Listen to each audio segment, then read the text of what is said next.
The official block for this podcast is actually not that previous block that we mentioned earlier. It's one mined by Antpool 3 minutes ago. Block 640,950. That is the true block time of this block time podcast. I'm not going to reintroduce our guests as thoroughly, but we do have Mr. West, Bitcoin professional, Mike in Space, Bitcoin Space professional, and John at the bottom there, Bitcoin professional, and myself, Bitcoin amateur. Trying to learn from these guys today. Been in the space a little bit, but hopefully these guys shed some light on what's going on. Our topic today, obviously, is how to destroy Bitcoin. So if Bitcoin were to die, how are we going to do it?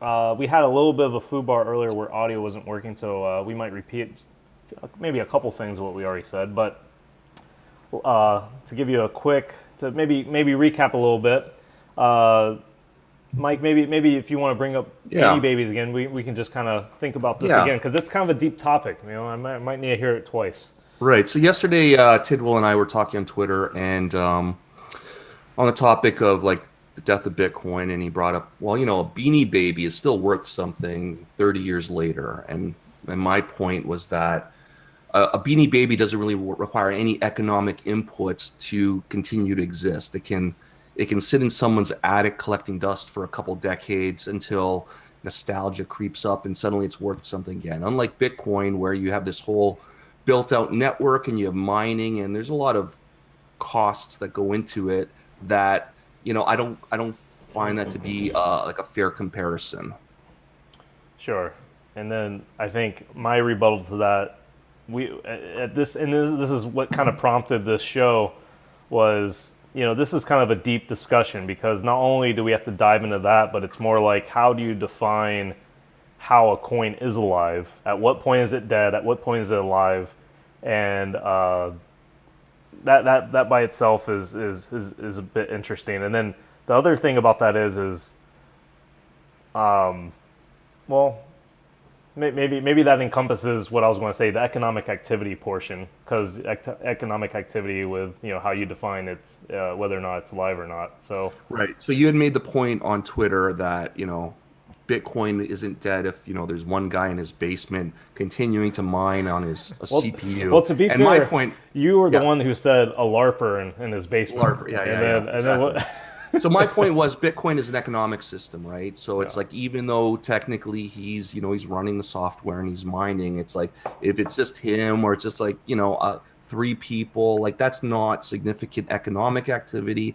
And in my opinion, that would not be Bitcoin anymore. That would be Bitcoin being dead. Hold on, let me ask, what if Bitcoin still had value? Well, I mean, between 3 people, I guess 3 people can decide, you know, it's worth $1 million. But okay, I mean, to me, economic activity and value with Bitcoin, they're not the same. Okay. They can have value, but no one's really using it for. I mean, value is subjective. So yeah, if it has value to the 3 people who are continuing to run this network, yeah, I guess it would still have value to them. It'd be like the Freemasons, the Illuminati, and what's like another group, like the witches and vampires. They all need to have this higher level money system just between those 3. You know, you're mentioning a group of 3 people, so that's maybe that's what Bitcoin, you know, that's all it needs, right? Is that a group of 3 people or 3 groups of people? 3 groups of 3 people. It's 9 people. Yeah. So on our false start, I mentioned I asked the question: is BitConnect alive? And if it's dead, does that mean the code project is dead, or no one believes in it?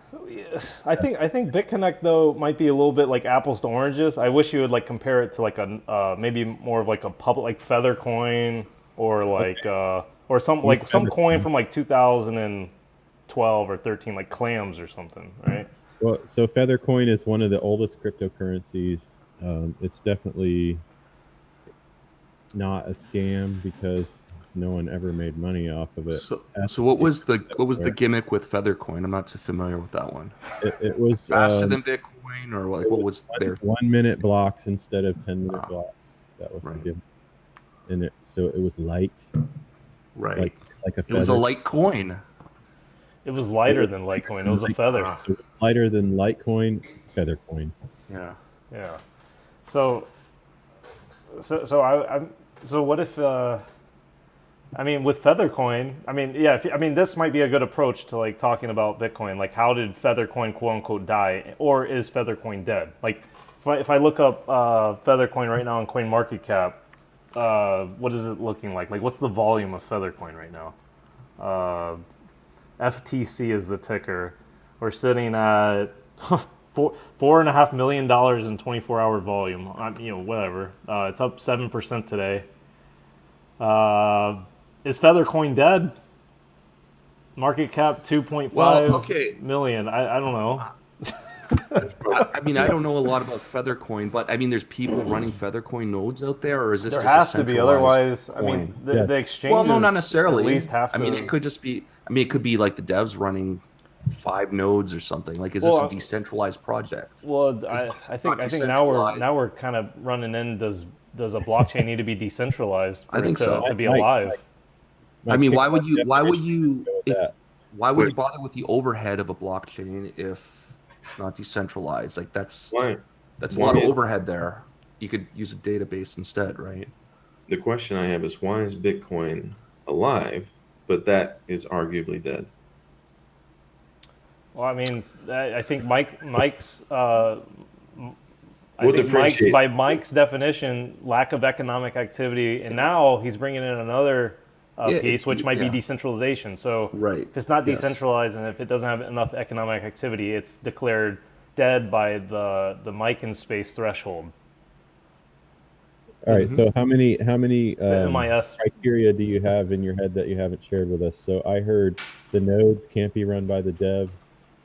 It has to be run by disinterested parties, and it has to have economic value. Do you have anything else that constitutes being alive, Mike?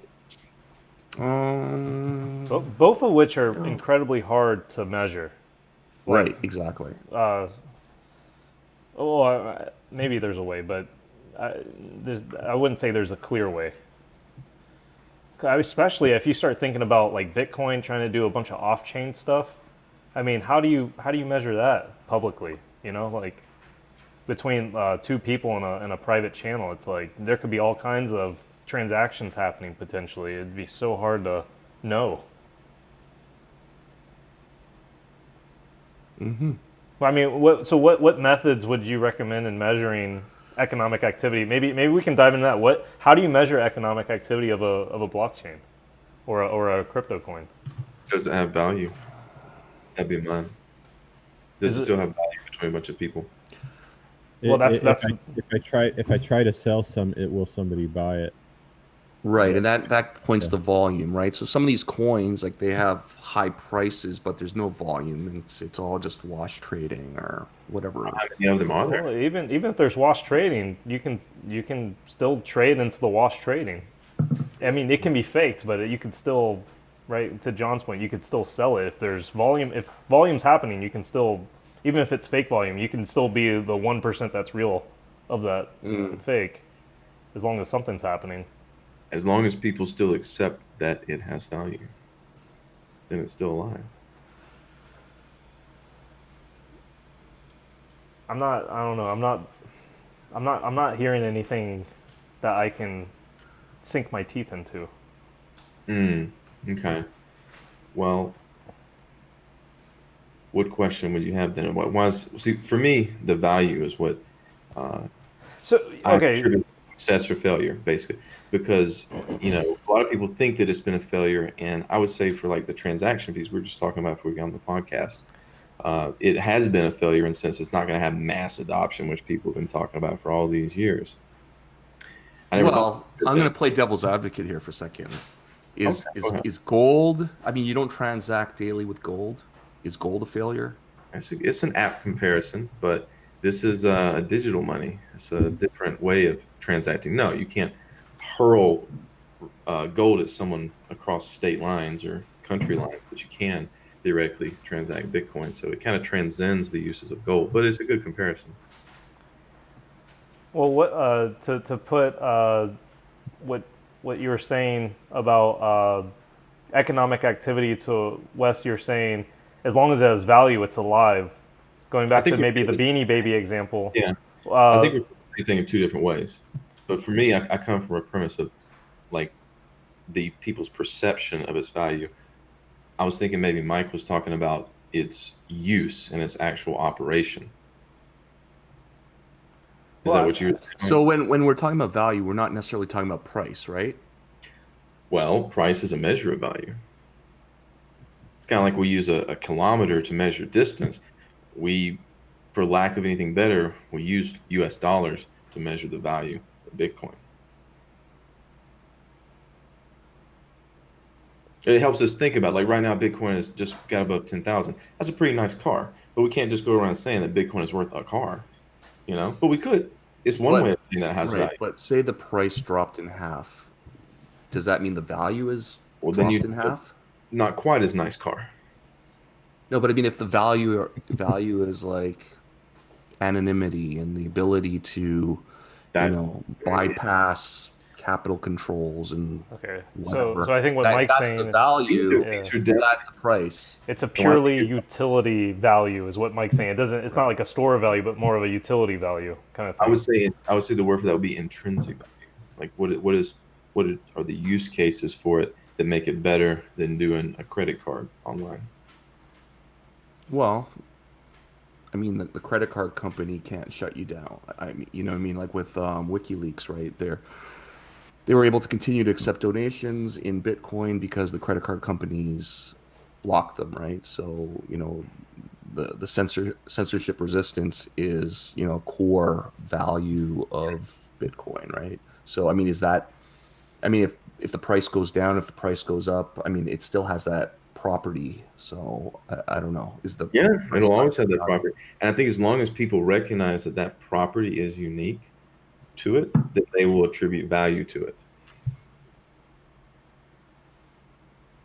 So how do we destroy Bitcoin? We're a little. I really wanted to get to like a question like, you have 72 hours. What's the what's the most damage you could do to Bitcoin? But the problem with that question is we can't even decide if Feathercoin is dead. I still want to hear. Yeah. I still want to hear how Feathercoin is dead. That's what I want to hear. So then I can build off of that. While we were talking, I found some compelling evidence that Feathercoin is dead. In the last 20 blocks, the only transaction was the generate new coins transaction. Dead. Okay, so that means like literally 100% of all the transactions are happening on centralized exchanges at this point. No. I'm saying like any kind of buys and sells is what I'm saying. Coins is the only transaction. So there's just one guy out there just printing it. Printing burr. Feathercoin go burr. Feathercoin goes burr, and there's just a pile of like Chuck E. Cheese tokens. So it's so really, there's he's the steward of Feathercoin. He's responsible for going onto the exchange and doing wash trading to make it look like it's still going on. Then as soon as like. Here's a good metric. By my definition, dead would be a market cap of 0. This actually has a cap. But nothing's ever dead if that's your criteria. Is MySpace dead? No, I think it's still probably worth $200 million. You really think so? I think it didn't. It resell a couple years ago. Like the fact that it's worth more than, I don't know. The fact that we remember it gives it value. Value. Let's see. Just think of how many people would have to die to forget Bitcoin at this point. 30. According to Google, MySpace is worth $35 million right now. It had a peak of 12 billion, currently 35 million. So it's not 0. Okay, well then I think if we agree on this, I think if we agree that death is on a spectrum, then I think we can move on. Because I don't think anything digital with infinite memory of the internet can ever die, the way we're kind of talking about it. Like true death is like being forgotten. It's like Coco. You watch Coco, right? The Mexican show so Coco is this show like by Disney or something, or Pixar. I forget. And if the afterlife, when you die, you go that. There's like this afterlife stuff. And then if everyone in the living forgets about you, you die in the afterworld, or your afterlife is dead. Oh man, you better be famous. So if you're really famous and you have generations, you're like this badass in the afterlife. You're famous, you're rich, and all this stuff. But if your family starts forgetting about you, or they start dying, then you die. So you have to like pass on memories to your children and stuff to live forever. And if you're completely forgotten, you're dead. What is this called? Coco, Coco, I think, and it's kind of a grim children's movie, but I watched it and it wasn't half bad, and maybe that is true death. True death, like if you think about like anything that truly dies, it means it's forgotten, right? But again, I like that though. I like that as like a true definition. This is a kids movie. I think. A kids movie where it gets this very deep philosophical take on death, and the highest form you can achieve is like fame. Like that's not really a thing. That's not really we should be pushing the kids. Like you better be famous or else you're gonna die forever. Wow, it's kind of depressing because like one of the guys is like he only has one last person that remembers him, and he's like really crippled, and the last person that remembers him forgot about him, and then he's like, ugh. Yeah, it's kind of. Dude, this sounds like a horror movie. You're sitting there in the afterlife, like, and like people are slowly. Oh, dude, this is horrible. Do we want to talk about like maybe like a mining death spiral as a possible way to actually? Why don't you explain what that looks like? Yeah, please. Right. So I mean, the difficulty readjusts every roughly 2 weeks, right? I forget how many. 2015 blocks. 2016 minus 1. Right. So, if miners drop off the network, it could take a little bit longer than 2 weeks before the next adjustment occur. If a lot of hash rate drops off all at once, it could take even longer. So you could find yourself in a situation where, it might take a day or a week to find a block and you can't get any transactions in. So say like, a significant amount of mining drops off. Maybe it's because let's go like government intercedes and you're not allowed to. They shut down all the ASIC. Well, let's say it's something crazy like 90%. Right. Yeah. So then you can't. So if you can't get your transaction into a block in any sort of realistic time frame, yeah, it's pretty dead. Is that dead? Yeah, but that's already. So if you think about the block space of Bitcoin. Yeah. We'll just be generous and just say 2 megabytes, right? Because SegWit and whatnot. So if you start doing the math on that, Bitcoin can't support hundreds of millions of people, like physically, no matter what the fees are. It just doesn't have enough space, right? Well, at least not maybe with like super aggregation Taproot stuff in the future, maybe, but not right now, at least. And depending on how many people use Bitcoin, you would never be able to get your transaction in a reasonable amount of time. Yet it would be very, very popular, right? People would be paying a lot of money to try to get their transaction in. So I would say, and that would exacerbate the problem. That would exacerbate the problem in if a lot of mining or a lot of hash rate dropped off, and the blocks are taking forever to be mined. Everyone's trying to rush to everyone's trying to transfer the Bitcoin at that point. What does that look like though? Like, why would the miners go offline if people were paying higher fees and there's more incentive? What if a state body intercedes and just drops bombs on all the mining facilities? Let me ask you a question to you both right now. Right now, how does it stand? Because fill me on current events, because I don't have the Twitter, so I don't follow it. You said that you had to make a transaction and it took you $6. Yep, yesterday. Can you pay more to have it go even faster? Yeah, and in fact, here's the thing. A follow-up question. Yeah. And what is the minimum amount you can pay right now to make it go through in a day. Once so I'm trying to. I don't know. So it's 1 Satoshi per byte. Yeah. There's a that's a technical minimum. Well, it's not the technical. minimum? It's not the technical unrealistic minimum. If you go to the mempool, you can see 1 transaction per byte transactions are being mined, but the mempool hasn't completely emptied since. Let's see. I'm going back now 2 weeks. Let's see. 2 weeks. It's been roughly 2 weeks since the mempool is completely empty. So there's a lot of 1 Satoshi per byte transactions. That's by design. If you talk to Greg Maxwell, that's actually by design. The ideal mempool is one that is never empty. Yeah. Well, so there's a lot of 1 Satoshi per byte transactions in the mempool right now. But your question, Mike, quick. You said I agree. Like, obviously you want to have people waiting in queue, but is 2 weeks by design, or is that not by 2 weeks is completely empty? That means there are no transactions to mine.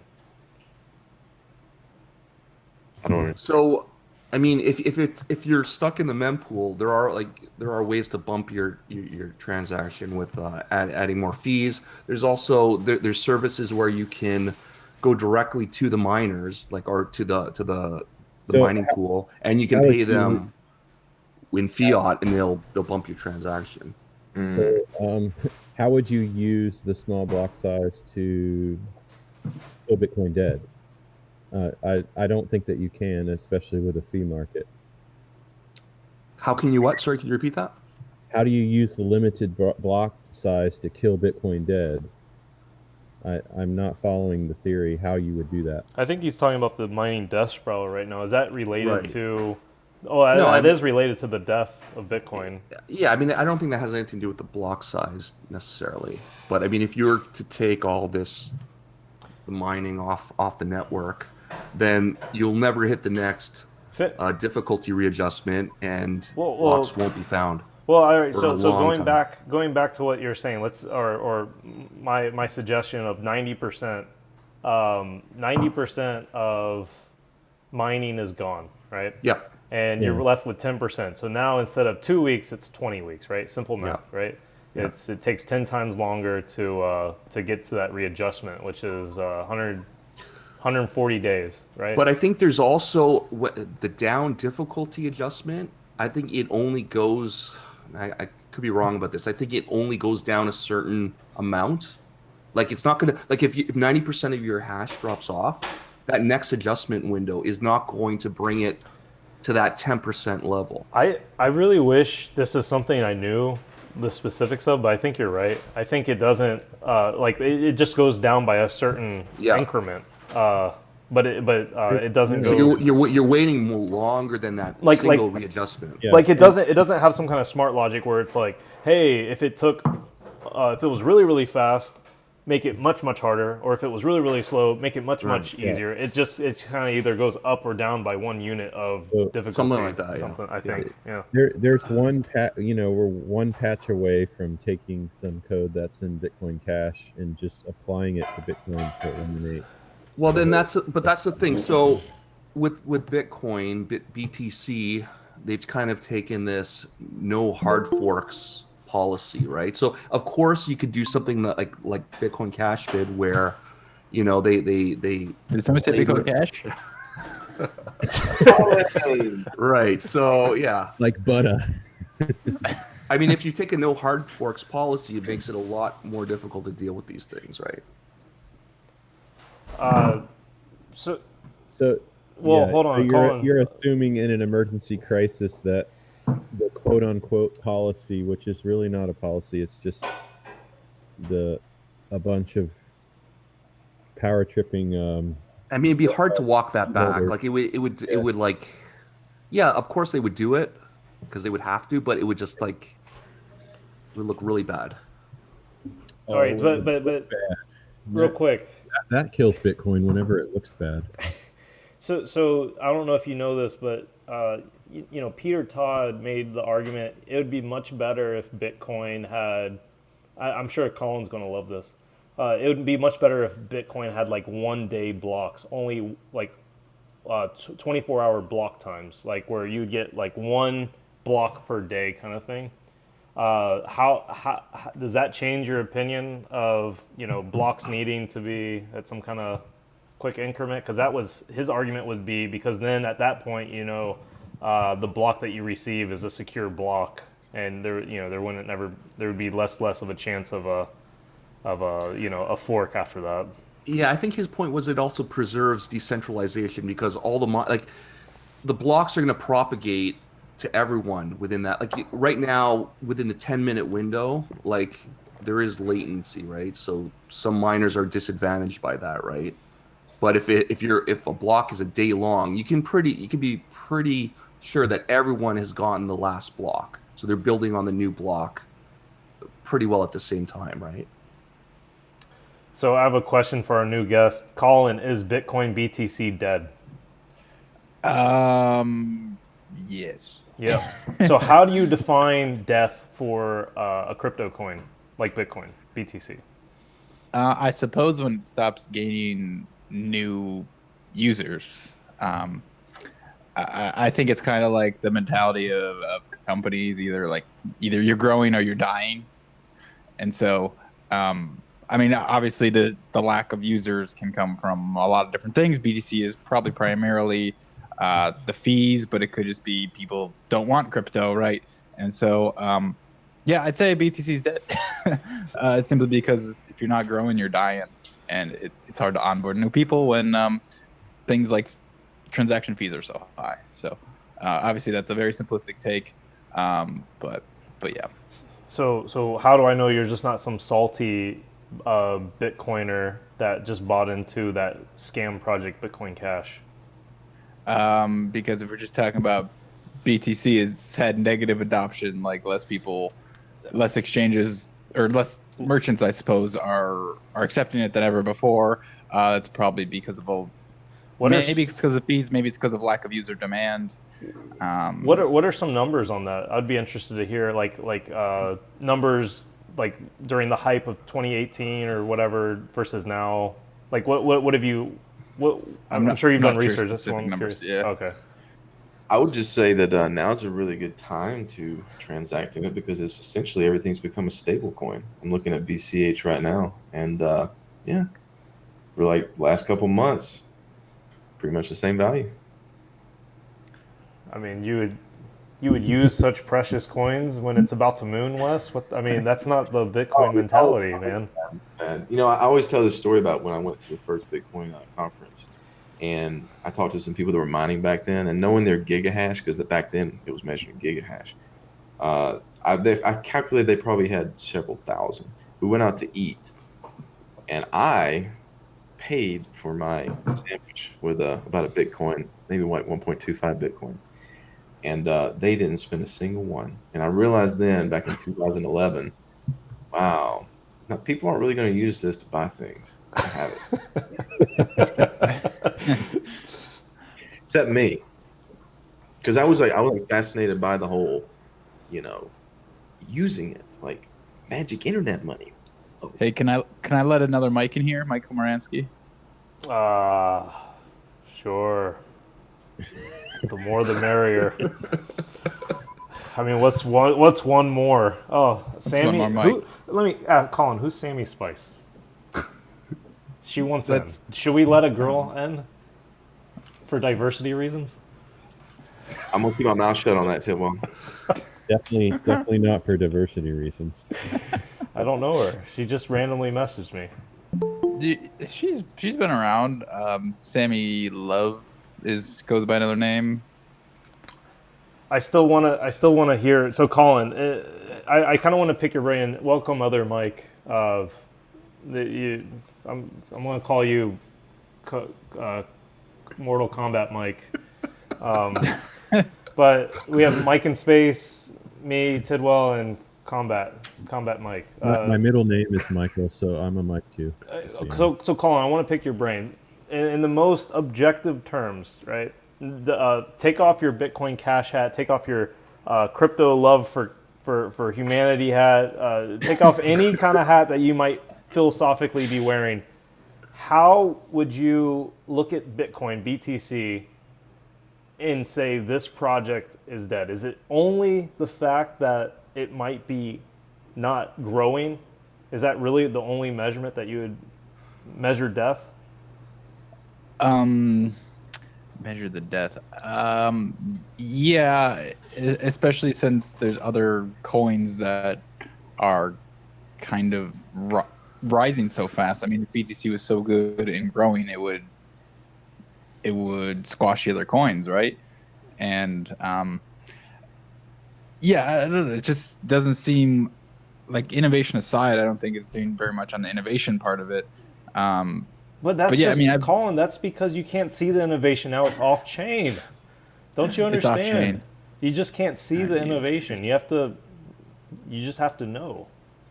Can BTC be dead but the Lightning Network alive? Well, I think that's a fascinating question. So that kind of goes back to Mike's heat death spiral, like mining death spiral, where blocks are being found very, very slowly, but people potentially, if they're using Lightning, could still transact. Yeah, but they just wouldn't be able. Yeah, but I mean, the whole point is that the security model is based on the fact that you can settle at any time, right? No, it's not based on any time. It's based on a certain amount of blocks after. Right, exactly. So if there's no possibility you can settle on chain, but here's the deal: if no blocks are being mined, you would never want to settle because that doesn't make any sense. Right, and no one can steal from you either. That's true. You're either in a cooperative Lightning channel or you're not. Regardless, so you're either screwed on chain or off chain for the same reason. So that's put not all really our bitcoins argument. into the Lightning Network, then we blow up all the ASICs, and it's a perfect system. and then you can't steal and then no Bitcoin. more blocks, and then all cooperative channels. No channel closures required. Right. I mean, maybe you joke about that, but maybe that is some sort of future for BTC. Something that looks similar to that, where they hate the miners already. I mean, just blow up all the ASICs. That sounds like a cash transaction. That sounds like $510. That's actually happening on the Lightning Network, but with no Bitcoin network settlement. That's basically what $10 is between you and me. Right? Are you saying Lightning Network is cash? Exactly. Lightning Network without Bitcoin network is a $10 bill. So how do I buy some of these Lightning coins to speak of? Go to the ATM. Just zap it. Destroying all the ASICs and stuff. Like, are you talking about like going over to China and destroying them? Yeah. What if they say no? Yeah. What if they don't let you in to do that? What? What if China doesn't let you in to destroy all the so yeah, you have to come up with a better plan, Mike. You just had dropping bombs. Where are you getting the bombs from? Right, exactly. Yeah, and where are you? Bitcoin I want you to give me a detailed plan. I'm going to mark it out here. How are we going to destroy Bitcoin? Like, let's say, what's the budget? What budget do we have? $1 billion, $1 trillion, $100 trillion? What's our budget to destroy Bitcoin? What's the deep state's budget? I think we should give ourselves a good trill. Yeah. Right? So $1 trillion. Who are we hiring? Contractors? Blockstream. I wish we could hire Blockstream.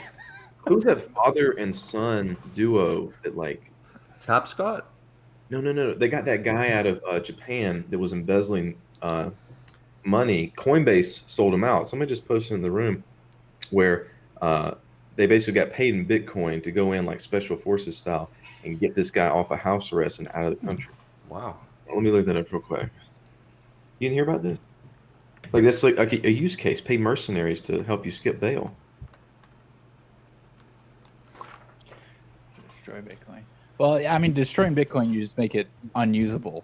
Like you can't obviously like destroy all the miners. You can't stop people from really using it, but you can make it hard. Yeah, but Colin, is gold dead? You can't really use gold. Is gold dead?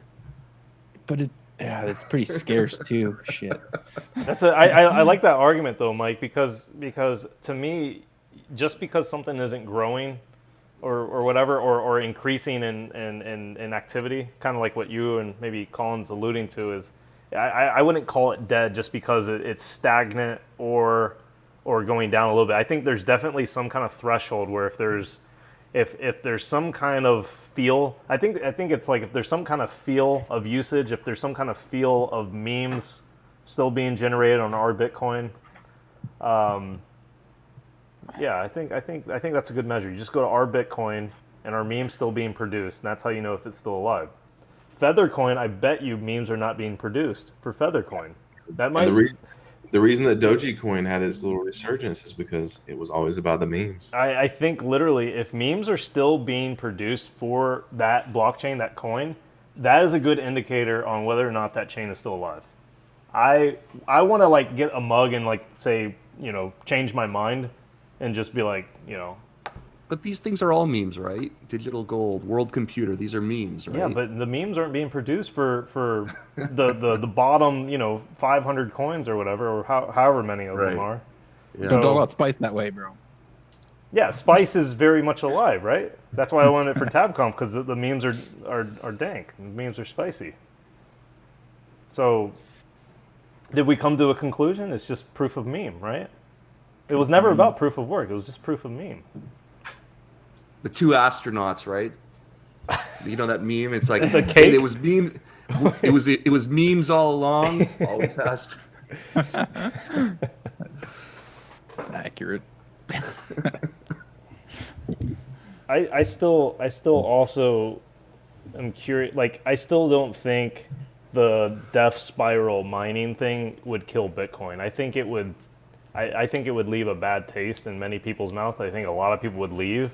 But at the end of the day, you're just going to have longer block times. Let's say you have 1-2 day block times, worst case scenario kind of thing. You would still be like, okay, this will clear in 1-2 days. And that's just, people stop using Bitcoin. The block, and the people still want to use it. Still just be like, okay, this is the new thing, 1 to 2 days. And then, a few years later or whatever, then it's back to like 2 week, readjustments. Yeah. Yeah, I mean, the fees will be astronomical. So no, I don't think they would, because I think people would just stop using it. Or people would just be forced to hodl. You'd literally be forced to hodl because you couldn't get your transaction in. No matter what fee you paid, there's only a certain amount of space in that block. Right? I mean, that would go up pretty quickly, though, if the price is crashing constantly. Like, people would be, if they had millions of dollars in Bitcoin, you'd pay $20,000-$30,000 to get it through the chain. And that's worth a block, at least. I mean, there's gonna be a couple of those transactions probably a block if it's only a day a block. Well, so I don't think the death spiral is like happened, really. Yeah, go ahead. This has happened where people were trying to rush out of Bitcoin, and it actually went to zero, like a couple, like on in like 2010 and 11, on some of the really early exchanges, right? What, you were talking about the first wave of? Yeah, like some of the exchanges would literally crash to zero for a short amount of times. Sometimes. Oh, in Bitcoin. Yeah. Oh, because there's no orders in the book. Yeah, that would happen. Mm-hmm. And people would rush in. That's not to say that they had to pay high fees back then because the blocks weren't full, but That's where no matter what you're doing, you need to find a place I call it a YOLO order that you put on an exchange, like at a low price, like at a 5,000 Bitcoin, have it out there right now. You laugh. No, I'm laughing because I think that's actually if you want to put that on a few different trade pairs, then you're going to get lucky maybe on at least one of them. That's pretty much no longer a viable strategy. Well, you know what, man? I know someone who bought very often, but what does it hurt? So I know somebody who bought Ether at 10 cents on Coinbase, and then they reversed it. No, they didn't. No, Coinbase, remember on the ETH flash crash a couple years ago, they honored all buys and sells, and Coinbase had to eat around $13 million. Well, they reversed the Bitcoin flash crash. They reversed one of them. No, they reversed the sales, but they didn't reverse the buys. So anybody who bought, they honored those, and anybody who accidentally sold. Okay. Well, they canceled those. So I think Coinbase definitely reversed either one of the ones with Bitcoin or ETH. I can't remember which. And then after that they did honor the next one. That's all I remember. And leaving lowball bids in on exchanges sounds nice and sounds fun, and you might actually be that guy who get to collect it once every 3 years. But there is a cost. There is a cost to doing it. It's not a dollar cost because you're putting in your bids at a price of a penny. The cost is the time and the connectivity to the exchange. And really today, all those exchanges where you can do those things, they probably have a bust policy. So even if you do get filled, they're going to reverse the trade. So what's the point? So, Mr. Mike Combat, if you had to kill Bitcoin BTC, how would you do it?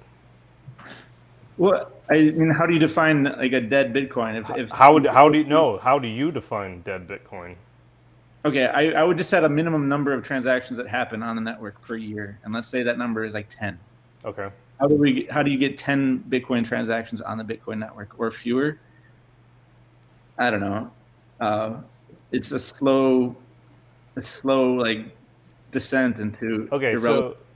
So in other words, Bitcoin having 10 transactions per year means it's alive. So that means Bitcoin's been alive since 2009. Or 10 or more, yeah, it would be alive.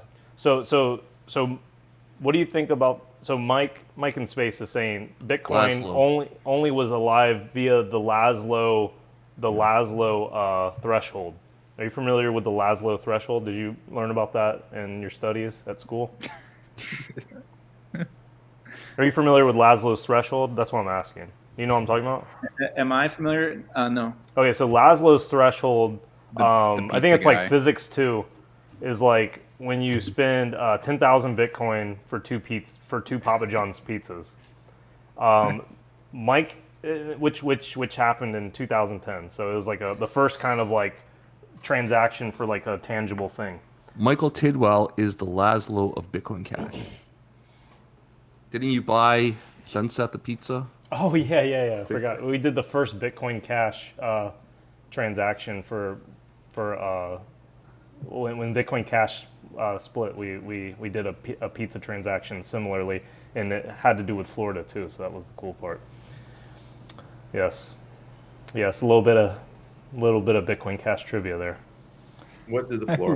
What does the threshold have to do with it? I'm familiar So the idea is the threshold is kind of like a joke. What I'm saying is it's the first transaction that had to do with like a tangible kind of product, which was the pizzas. So Mike in Space is saying that's when Bitcoin was really alive. That's kind of like almost the genesis of the economic activity that warranted Bitcoin to be alive. Before that, you couldn't really consider it to be alive. So even though, let's say, Hal Finney and Satoshi, or maybe they were the same person, whatever, were sending transactions, LARPing. And there might have been, LARPing, 10, 20, 30 transactions a month or something. That's not enough to consider it to be a live project. But not to say, this is a very subjective, conversation. So your definition was 10 transactions per year, right? And I like specifics because you can measure something specific. Does that change your opinion about any of that, knowing Mike's opinion? Or are you still with the 10 transactions per year? Well, I don't know. If you want to work with how do you get 10 transactions or fewer on Bitcoin, and you want to start there, we could start answering that. But if you want to find death of Bitcoin differently, like I'm open. Well, think of it like this. I can create however many public and private key pairs that I want on Bitcoin. How do I know that someone else isn't just doing that and sending it between themselves? And one guy sending it to themselves, does that mean a project's alive? Probably not, but according to my definition, it would be. I like it. I like the confidence.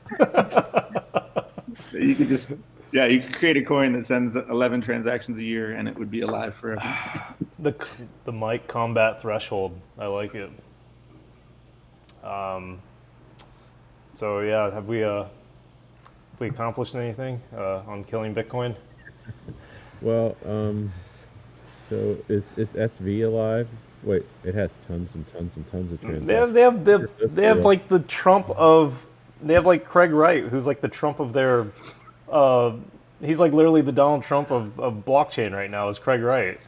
They have like the most entertaining person. So they have good memes.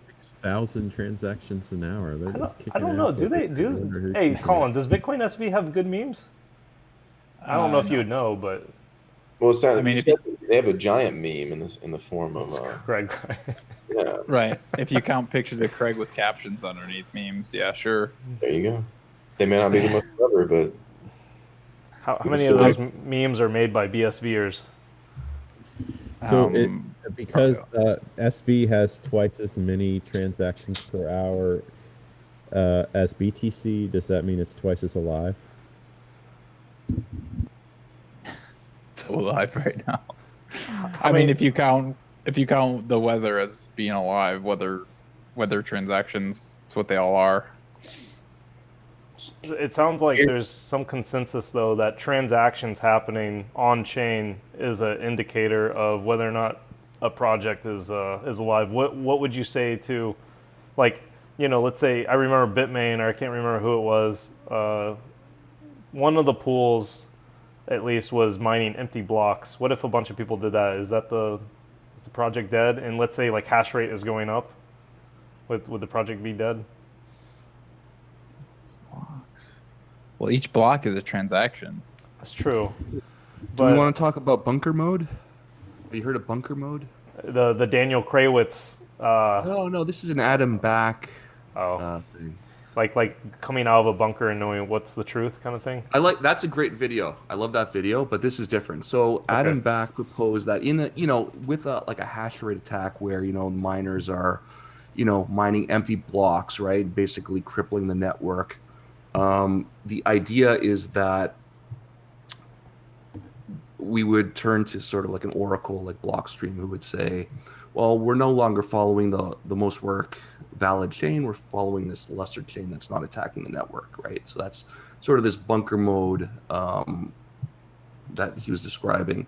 So, I mean, is that Bitcoin, where we're purposely not following the most valid chain? This goes back to, this is similar. It rhymes with what I asked Greg Maxwell. I was asking Greg Maxwell if Bitcoin Cash gets more SHA-256 hash, does it become the Bitcoin? Does it become Bitcoin, right? In your opinion? And he said no, because it's what the people say Bitcoin is. But my argument would be I actually agree with the hash rate more than the people, because it's hard to measure this thing in a pseudonymous system. You can't. I mean, the whole innovation was the hash rate, right? That's something measurable, right? That solved the Byzantine generals problem, right? Everything else is sort of subjective, and you can't really measure it. I'm starting to think that that may be a good indicator of a project being alive in terms of a proof of work blockchain would be hash rate going up and memes being generated. That's probably, in my opinion, the most objective health of a system I can think of. Because if hash rate's going down, it's probably not a healthy system. If memes aren't being produced, probably not a healthy system. Right. I'm surprised you haven't mentioned like the way to destroy Bitcoin being what people have been trying for years, which is to create something better. That is a good point. But I don't think the intent there is to kill Bitcoin. They're just, it's Bitcoin killer. You never heard the phrase "this is a Bitcoin"? No, I know, but I mean, when someone creates an altcoin, I don't think their intent is to kill Bitcoin. Their overt intent may not be to kill it, but so who buys into the highlander theory of cryptocurrency? Explain. The highlander theory being. I think that like if it was for it to be successful, for a coin to be successful, it would have to demonstrate a better use case than Bitcoin as a whole. And we know all Bitcoin's flaws. So something has to come in that fixes all of those flaws, and more people use it. And then slowly Bitcoin would. Bitcoin has no. What flaws are you talking about? I don't know. I don't know what you're talking about. Well, we've all talked about like the transaction fees. Like if I wanted to go. That's by design. Adam Back said the ideal system would be $100 fees. The fees need to replace the block subsidy. That's by design. That's not a flaw. Yeah, but I don't like paying $6 to do a $20 transaction. Someone does. It's that saying. We don't go to that restaurant anymore. Or that restaurant. What is it? What's the saying? That restaurant's not popular anymore because it's always full. It's too crowded. Wes, you gotta use anything under like $20. You gotta use Lightning Network, bro. Don't you know? Yo, did you ever get your money back from that? You know, how many devs did you have to talk to get your money back? I'm actually direct line to like when you were going through this whole Lightning Network, you were like, "Woo, what Lightning Network?" I went out, and I was like, "Okay, I'm intrigued."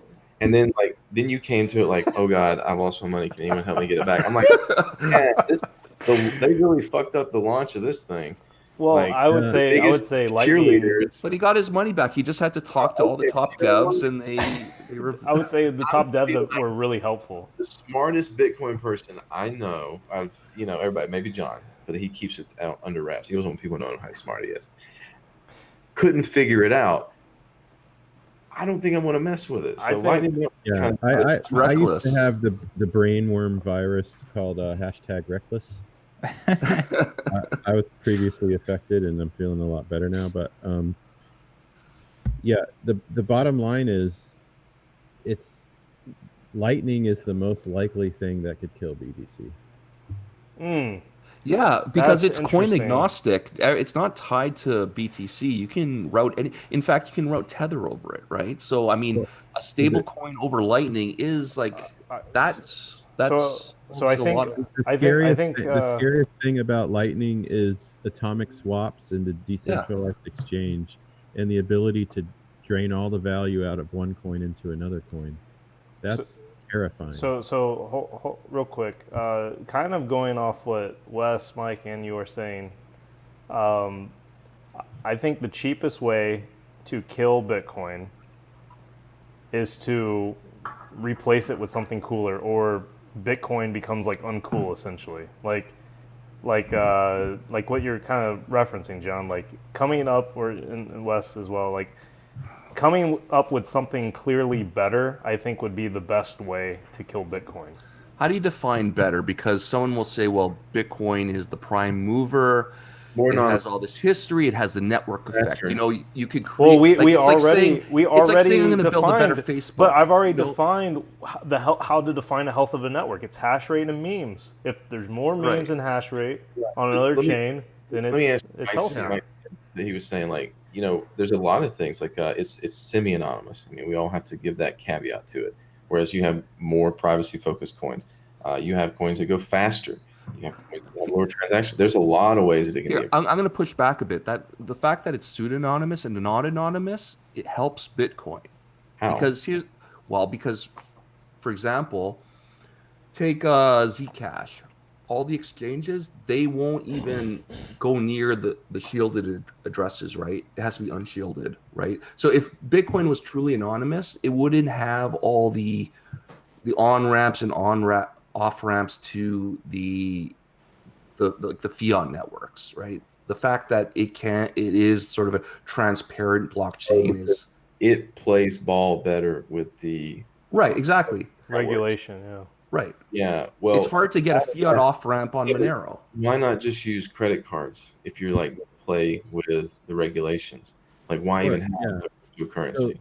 So, here's my theory. Speculate. Like, the best way I can think of to kill Bitcoin with Lightning is you have to get atomic swaps working and some other coins in the ecosystem, and then you have to poison the cult of Bitcoin, right? You have to make people run, like all of the hodlers have to think that they made a huge mistake and their life savings is not secure and growing. It's in jeopardy, and there's supposed to be a race to the exit through the second layer into some other thing.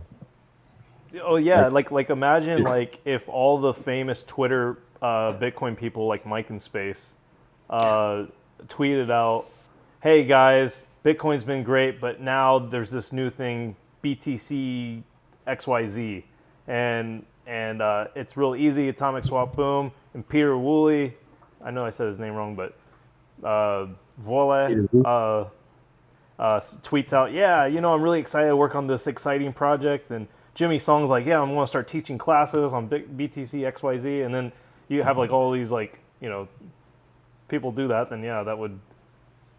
I would say that would probably, I think that would actually kill Bitcoin. I think if you had like all the major players, or I would say top 10 players.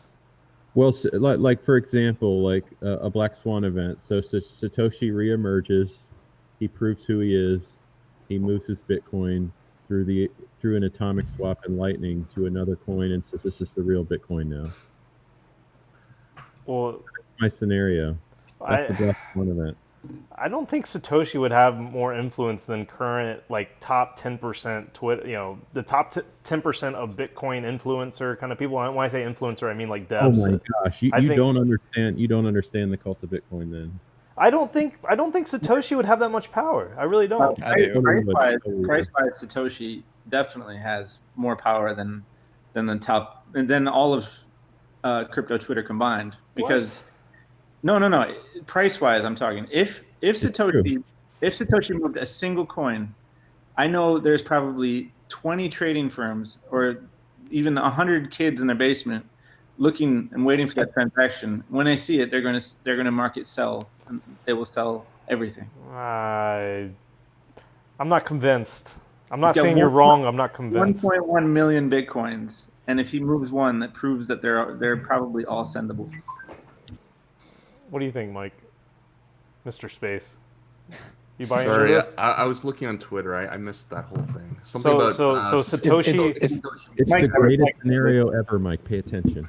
Satoshi moves a coin, and then everyone sells, and Satoshi says, "Hey, I'm selling into another coin." Stick to my scenario. Well, I'm generalizing it a little bit. Maybe. I mean, he controls what, 1 million coins. Like, I mean, if you were to sell that would crash the price, right? He opens up a mega lightning channel with 1 million Bitcoin. I mean, selling 1 million Bitcoins, he could bring the price down to like with all takers $1,000. I don't know. Out of Bitcoin. If you don't connect your channel with Satoshi, you're just doing it wrong. Like I agree with the part that where people would want to sell. I don't know if they would follow him into this other coin though. I don't know if I'd agree with that. Just because he declared this other coin is now Bitcoin. I think there'd be too much stuff where it's like Satoshi could have been hacked. Like, how do you know it's Satoshi? Right, exactly, yeah. Like, how can you prove an anonymous person is now this person and that's not anonymous? Right. Like I guarantee you, half of everyone who knew about Bitcoin, when they saw Craig Wright say, "Hey, I'm Satoshi," they thought, "Oh, this is Satoshi." Like at least half. I'm not saying everyone in very close to the Bitcoin space. I'm saying everyone who knew about Bitcoin. My boss at the time said, "Hey, did you hear they found out who Satoshi people was?" Read headlines and they just, those were the headlines. I mean, yeah, exactly. You know, people aren't watching Bitcoin podcasts about how to destroy Bitcoin. They're just reading headlines. You know. You should have titled it "Bitcoin is Dead." Here's how to destroy Bitcoin: elect Brock Pierce as president, and then EOS will destroy Bitcoin. There's another way. What's going on with Brock Pierce? Why is he running for president? He seems like a very smart investor. Sometimes, you know, a little bit out there on I don't know, Puerto Rican. I actually did not know he was running for president. I thought he was some pedophile that used to act in Hollywood. No. Brock Pierce is running for president. Go to I don't know. Just look for Brock the Vote or Brock 2020. Kanye or Brock? Oh my Definitely God. Barack Obama and Brock Pierce. I see your Kanye and Brock, and I raise you a John McAfee. And Elon Musk. Is he? I know he ran in the past. He's running. He's always running. He's both running from the United States and running for president of the United States. Running for and from. I like it. And that guy is still bat guano crazy, and I still can't turn off any podcast that he shows up on. You know what Kanye's party is? And I'm serious about this. You know what his party's name is? The birthday party. Yeah. Yo, Yeezy 20 Tweezy's all I gotta say. So I think can we at least somewhat agree? I think the best way to kill Bitcoin is literally come up with something better, as like a general kind of, not to say that's easy to do, but that's just like a general like.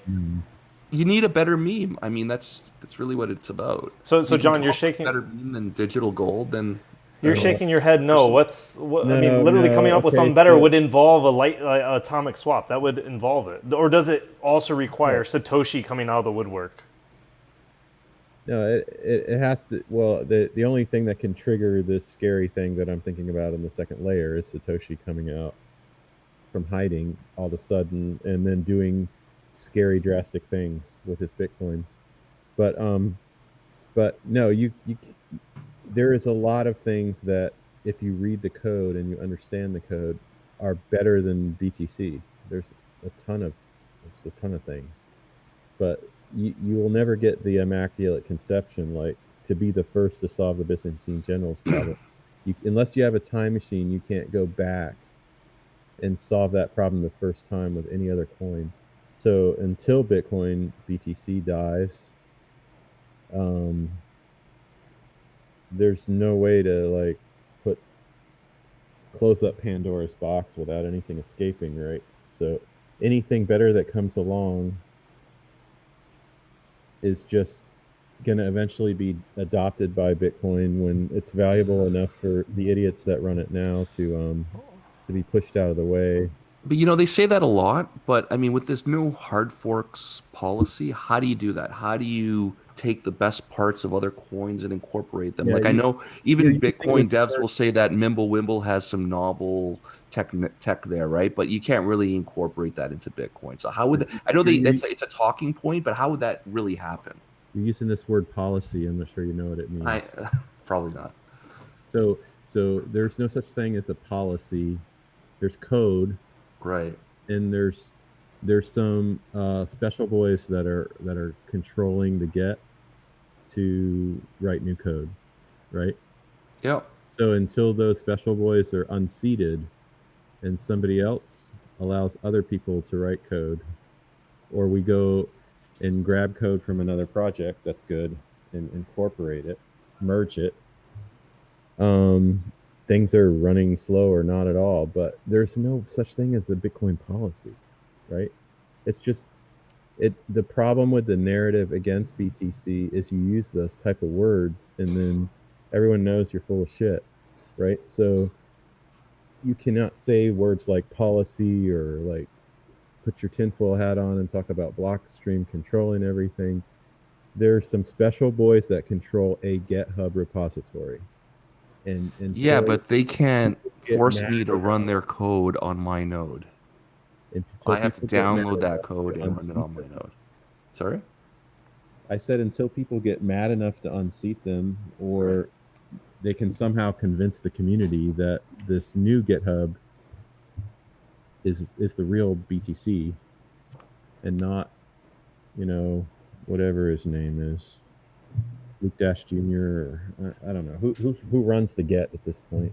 I don't know. Vladimir. I stopped caring about it's Vladimir. Why no code can be written into BTC for a while ago, but as far as I remember, there's like maybe 6 people with like Get approval access to the project. So that just seems like 6 special boys that would be real sad if they weren't in charge of it anymore. And eventually there'll be enough value here where they'll be pushed out of the way. And then there'll be another series of forks, I think, maybe. You're just like describing Bitcoin Cash right now too. Like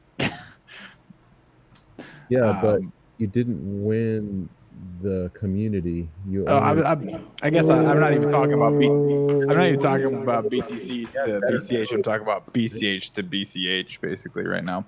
BCH is better code, but there's other coins that aren't called Bitcoin that have even better code, like say Dash.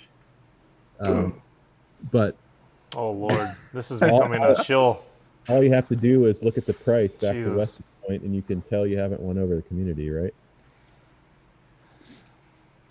Yeah, I mean, I was talking about like Bitcoin Cash internal politics, apart from BTC. It's like who control. I mean, I don't know. This is probably a whole nother topic, but like you're talking about 6 guys can have commit access, and then it's like, is it really decentralized? And then that's fucking that whole discussion. What happened with that whole thing? The Bitcoin Cash node, and I haven't been following it lately. Can you bring us up to speed? Oh God, can I bring you up to speed? Yeah, person for Bitcoin Cash, Colin. So basically, Bitcoin Cash is shit, is what you're saying. There's definitely a civil war brewing, if not already happening, as usual within Bitcoin Cash. But basically, so everybody knows Bitcoin Cash. I don't know if he actually knows, but there's the difficulty adjustment algorithm in Bitcoin Cash is shit. So there'll be like a burst of blocks really fast, and then like no blocks for like 2 hours, and just like how the new difficulty adjustment works. And so everybody wants it fixed, no matter which side you're on. And then Bitcoin ABC, who I suppose you'd call the reference implementation, the lead software for Bitcoin Cash, essentially, just put out like a DAA difficulty adjustment algorithm solution like 2 days ago or something like that. And they included this thing called, probably the most controversial thing within this is called drift correction. And basically, even from day one of BTC, so when Bitcoin Cash and BTC were together, obviously, so like since 2009, block times have actually been less than 10 minutes on average, just the way the difficulty adjustment happens. Basically, there's more hash rate. There's more hash rate before it can adjust, since it's every 2 weeks. So probably like 9 minutes and 50 seconds or something like that every time a block comes. So basically, this new DAA that was proposed a couple days ago wants to make the block times longer in Bitcoin Cash to make up for this. And so the block emission schedule is now going to be the 10 minutes it always supposed to be. And so that's the controversial part within Bitcoin ABC, and nobody really agrees with it. And so, so there's Bitcoin ABC as the main node, which is basically like the Bitcoin core of BTC. But there's also Bitcoin Cash node, which is a separate software project with other people. And now it's basically the civil war between them. And then there's these other node implementations that don't really follow ABC. But forgive me, go ahead. I'll keep up with everything, and this is all different from Satoshi Vision, right? Yes. So you had one civil war, and now the civil war people are having another civil war. Yeah. It's a fractal of civil wars. That's what happens. I would like, before we move on, Mike Hearn actually came up with this. He said when he quit, he says, I need to find it, but he basically said that Bitcoin is going to fork into infinity because nobody can agree on anything, like right before he quit. So I'll try and find that exactly. Colin. Humans make does that. Right. What did you say, Wes? Sorry, what? I said it's almost like anything humans make becomes political, and they tend to do that. So Colin, let me ask you a question. Would you call Bitcoin BTC? I hate that I have to caveat Bitcoin BTC, but just so we're really clear, would you call it like a technocracy of like people think, maybe that's the wrong word, but where people think, like, hey, these are the smartest people, they should be in charge? Do you think that's kind of how Bitcoin is being run right now, or no? I'm just curious. Yeah. Yes, definitely. I think that's my feel of it, at least when I talk to people and go to meetups and stuff. I feel like it's like, yes, these are the smartest people. We admire their intelligence and their good, logical reason, and we it's almost like that's kind of like the politics and governance of Bitcoin right now. I don't know. I think the big opposite of a technocracy is a democracy. I don't know. It would be this is a little vocabulary in case you were curious. It's a cockystocracy, if I pronounce that right. It's a government by the least suitable or competent people. Say it one more time. Cocky, like your cockystocracy. Cockystocracy. Oh, that's a new one. Okay. Yeah, another great Mike named Mike Judge did a movie on it called Idiocracy. That would be a government of idiots. Yes. So which one is the cockatocracy? Is it BSV or BCH? I think BCH is a technocracy as well. Okay. And without going into those weird terms, I think Bitcoin is strictly political, and anybody that says Bitcoin is decentralized development, any Bitcoin is just lying to themselves. Is that so? I know, like earlier, Mike in Space said decentralization is a key part to knowing whether or not a project is alive. I don't know if he still stands by that, or if I'm misquoting him. No, not at all. But Colin, would you agree that that is a vital part? Yeah, I guess. I mean, so a project can be decentralized in the fact that like there's a developer group and there's miners and there's users. Like, I suppose if all those people are the same, then it's centralized completely. But within those groups, I suppose you can have aspects of centralization. I think It's a spectrum. My opinion is, even on the very far side of that spectrum, my opinion is decentralization is a nice to have and not mandatory, not necessary. It's a nice to have though. It's like nice to have because it helps, but it's not like I wouldn't say it's vital. Like where if you didn't have decentralization, everything just dies, kind of thing. It's a means to an end. It's a means Right. to censorship resistance. Right, because if it's centralized, it's fine if you like the centralized person.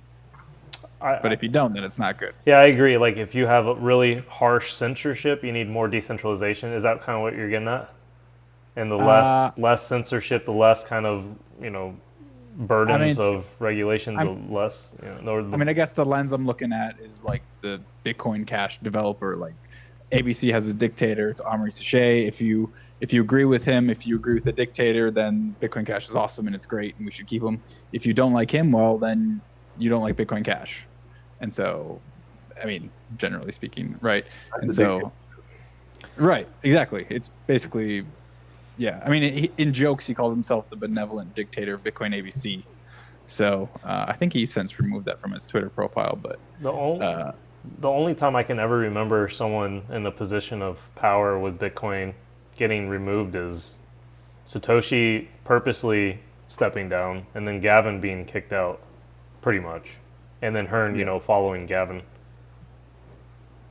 Yeah. We're down one mic. Got to get another mic in here. Yeah, quick. You don't have a blockchain. He was talking about 11 transactions. You don't have a real blockchain unless you have 4 mics in a room. You don't have a real podcast going unless there's 4 mics in the room. So here's the question: now that we're talking about politics, is it possible that Bitcoin could destroy itself through politics? So here's the thing: if you never produced another line of code for Bitcoin, I'm pretty sure the protocol would stand up enough for it to keep running. Did you say another line of Coke? Anyone politically wants it to be, or it wouldn't fulfill anyone's world utopia dreams, and it wouldn't fulfill any utopian vision of the future. But it would still, it literally is the honey badger of money. It's still going to produce blocks. Yeah, but don't you still need to deal with exploits and things like the CEV and anything that might come up? I think John's talking about a situation where there's no exploits. No more development. What I was more asking was, what if there's overdevelopment? Like we're talking about politics and the different ideas and the different directions and things like that. What would happen if they introduced more code, not no code? That's easy. I mean, it would fork, and the people that didn't run the software with all the new shit code in it would keep running the old nodes, and then that would become the longest chain, and then we'd go back to the old code. I mean, it almost repairs itself, right? Any time you add shit code to Bitcoin, the original wallet full nodes. But isn't that the point of a soft fork, where if you don't want to run it, you can still run the old code and you're not affected, and if you want to run the soft fork code, you can. Yeah, that's the point. And this concept that Antonopoulos talks about of hardening, right? The protocol hardening. Yeah. That's ossifying. When he talks about ossifying it, yeah. That's kind of real because, after 10 years, it's good enough where it's had a huge purse, right? It's had a huge honeypot on it, and nobody's really cracked open the protocol and stole the money. So if we just kept this same software version that we're on, that quantum computing. What about quantum computing? I think that's that's great when we get there. Ask me. What about the 2138 bug? Yeah, John. What about the 2138 bug? Jesus, do you not care about our children's children? Yeah, I mean, you can go back to any version of open source software and apply a bug fix. So and be the trusted chain. I think we should do closing thoughts. Uh-oh. What do you think? I don't know. Ran out of beer and he's not interested in this conversation. We could keep going. I wanna like, and maybe the recording though. I don't know. I don't feel like I feel like the topic we're drifting in and around the topic. What's the topic again? I don't remember the topic. Wait, hold on. How to destroy Bitcoin. Did we even cover that? No, I mean, we'll see. All right, so I feel like we're talking about a lot of stuff, but it's not. The problem is all this stuff is related. I'm starting to realize to destroy Bitcoin, everything is being talked about because this whole thing is related. But I think my main takeaways. Maybe I'll start with closing thoughts. My main takeaways. I want to start the closing thoughts. Is to me having this conversation with you guys, transactions are seen to be as a good way to measure health of a network, and that's on-chain transactions, seeing some kind of activity there. My own personal way of looking at the health of a network, like Bitcoin, would be hash rate.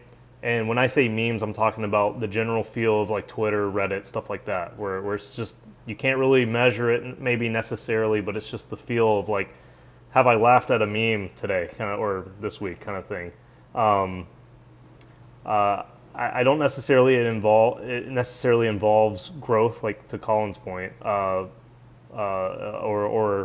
price going up, but I think continual hash rate going up and somewhat of a strong community to where I feel like there's still people in this, which is hard to measure. I think to me that's what Bitcoin is. And then going back to now that I defined the health, to destroy it, I think I really like what John said. I think the easiest, cheapest way to destroy Bitcoin is to replace it with something and maybe coerce top people, devs. I'm not convinced at all about the Satoshi selling coins and shit like that. I'm just not convinced about that. I didn't know, the argument there didn't sell me, but I feel like a coin to replace it, and if a lot of prominent people in the space switched over to that coin, like for instance, if like nearly 90% of everyone I knew switched over to Bitcoin Cash, I think it would have been a no-brainer, but only like 10% of the people did or something, right? So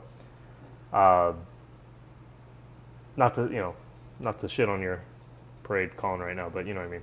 Like, all right.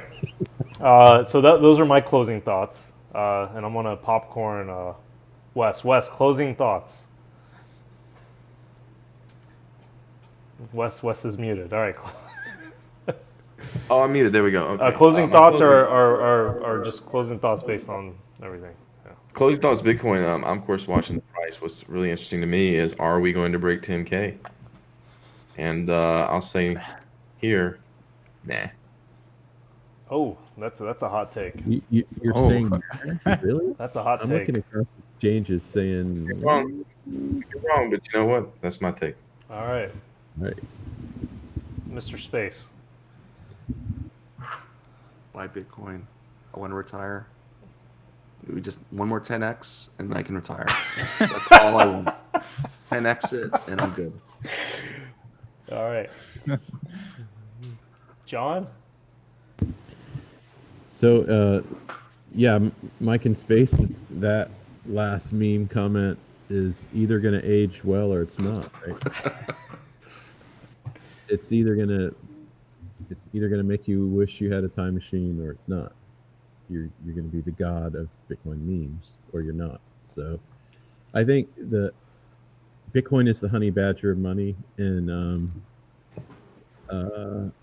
maybe Satoshi could kill it, but nothing else could kill it. That's my final thoughts. How to destroy Bitcoin? Just one more. What is it? Just one more 10x. Oh, just one more 10x.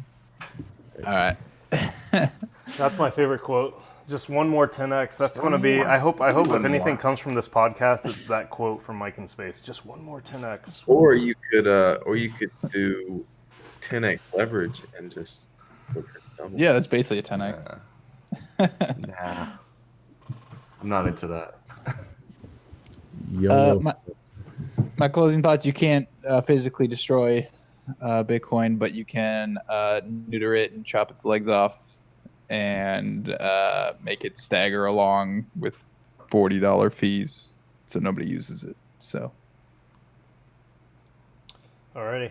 Well, I want to thank you, gentlemen, for coming on the podcast. We obviously don't do this often, maybe once a quarter or less. So appreciate you guys coming on and chatting about how to destroy Bitcoin and everything in and around that. We covered so much. All right.